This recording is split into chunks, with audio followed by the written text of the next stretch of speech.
ได้หรือเปล่าเนี่ยอืมเสียงไหนเสียงไหนเป็นเสียงจังไหน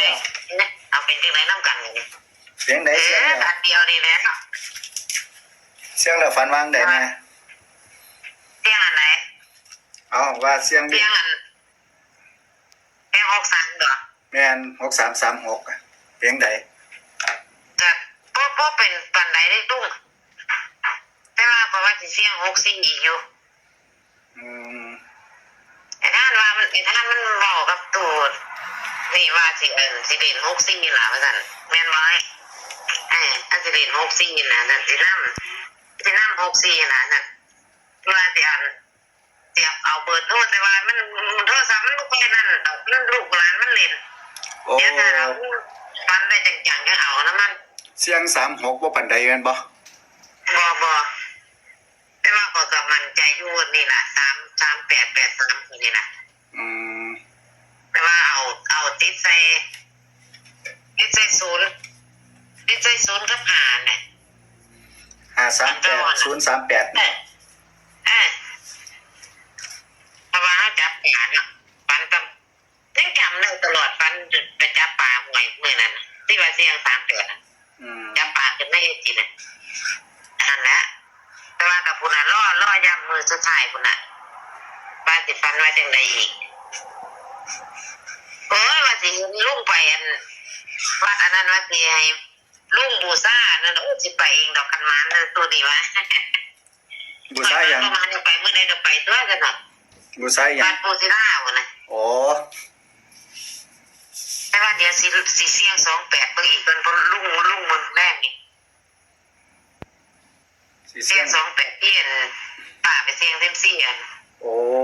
ไปเสียงเซียมซีได้28บ่แม่นซื้อไว้อยู่เด้อซื้อไว้โลด38ก็ซื้อไว้โลดไว้แต่ว่าได้เอาไปเอาลอตเตอรี่หลายลอตเตอรี่ซื้อไว้อยู่ลินจะงวดละ10ใบ20ใบพอแล้วโอ้มันหลายโพดพุ่นละ20ใบบ่ว่าอย่างอื่นทั้งเบิดน่ะแม่รวมทั้งเบิดน่ะแม่อันมากตัวใดแม่ถ้าว่าอย่างละใบ2ใบเนี่ยข่อยยังบ่ทันได้ใจเด้แล้วบ่ได้ไปปลายเด้เอาเน้นๆย่ำๆก่อนโอ้แล้วก็คือมาหลายแห่งผู้ละ8338ก็ได้ไปแทบทุกอาจารย์ก็ยังว่าจับไว้ล่ะหาเทื่อมันหาซื้อบ่ได้หาเทื่อหมดก่อนก็ได้จับไว้อยู่มันบ่เข้าเลขทั้งมือเลยดอกเลขดังเลขกระแสบ่มา38มันมาดังเฉพาะสายของลุงนี่ก็สายของสกลท่านนี่38ซื้ออันนั้นไว้นำนี่เด้อจักใบ2ใบ37นั่นแหละแม่นเพราะว่ามันหาเทื่อมันหลีกออกจ้อๆนะบ่เป็น38บ่เป็น36ก็มาเป็น37ซะล่ะอาจารย์พูดเน้นนี่บ่อันแม่นของอาจารย์พูดแล้วก็เน้นตัวนี้แล้วก็ไอ้แม่ฝันแม่นเพิ่นก็มี37มั้ย337มั้ยลุงจำไอ้นั่นได้บ่ปูแต่ก่อนเพิ่นบวชเพิ่นซุ่มประเที่ยงไปเอาเลขที่ว่าได้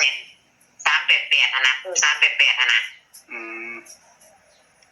แล้วไปเฮ็ดเอาอยู่วัดล่างแม่บ่ค่อยเบิ่งไปเรื่องว่ามันจริงมาหาข่อยนะเพิ่นไปนั่งส่งเอาคือเก่าเพิ่นน่ะแต่ก่อนเพิ่นเป็นผู้บวชบวชนำเดี๋ยวนี้เพิ่นซีกแล้วนะแม่ปู388หั่นน่ะที่ว่าอยู่เทิงพุ่นน่ะเทิงนั้นไปเที่ยงเขาเปิดไปกับพุ่นไปเฮ็ดเอาอยู่วัดป่าห้างข่อยเบิ่งแม่เพิ่นให้787แม่3ตัวแม่787แม่น787กับ38ล่างว่าซั่น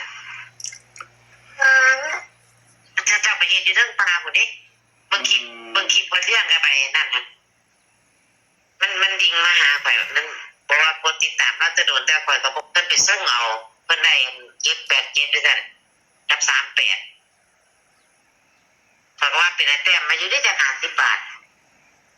มันมาเนาะไม่มันบอกว่าถูกแล้วมันเพราะว่าเฮาไปเฮ็ดผู้เขาเจ้าเคยเฮ็ดเคยนั่นได้เนาะโดยเฉพาะข้อยก็มากรักนี่อยู่รัก7รัก8นี่โดยเฉพาะมันเป็นรัก8นี่นะรัก7รัก8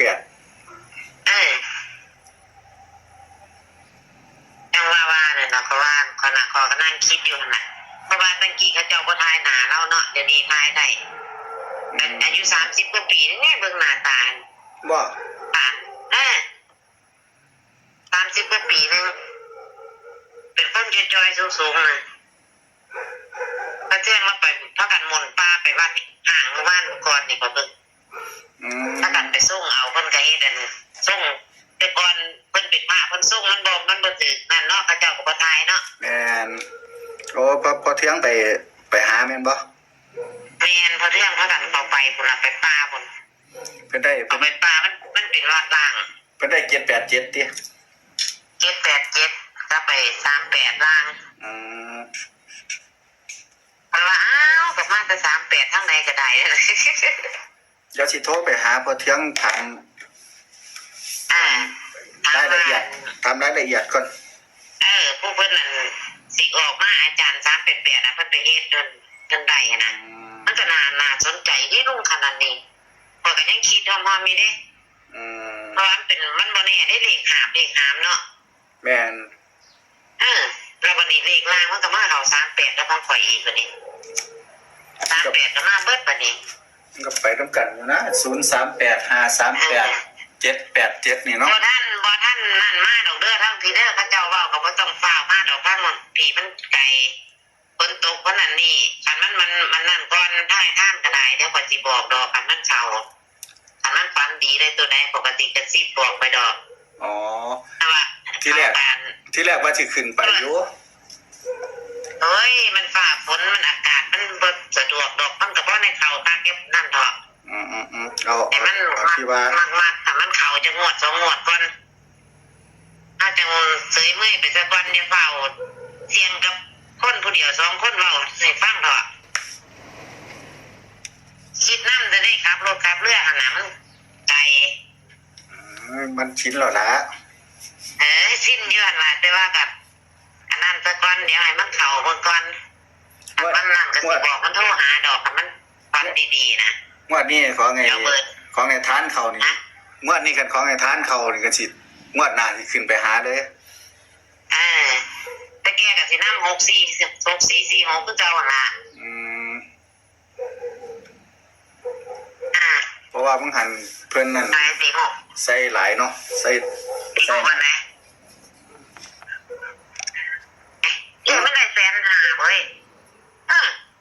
สิว่าอยู่ตลาดมันม่วงน่ะ เอากลับหัวป่ะ ซื้อกับหัวแล้วก็ซื้อ พี่สาวไงทานบ่ พี่สาวเพิ่นอยู่มันม่วงน่ะ พี่สาวไงทานบ่ แม่น โอ้ได้แสนกว่าติ ได้150,000อื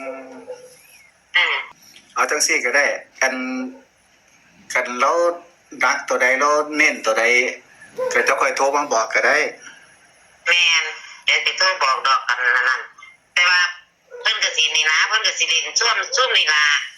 3646 122อีหยังนี่ล่ะที่บอกเพิ่นไปหั่นน่ะแต่ว่ามันก็สิซื้อตัวละ10,000แล้วได้ใหญ่ไปหั่นน่ะ ก็มีความรู้สึกกันนะมีความรู้สึกว่าเรามีความรู้สึกอยู่ว่าเราสิโชคดีอะนะ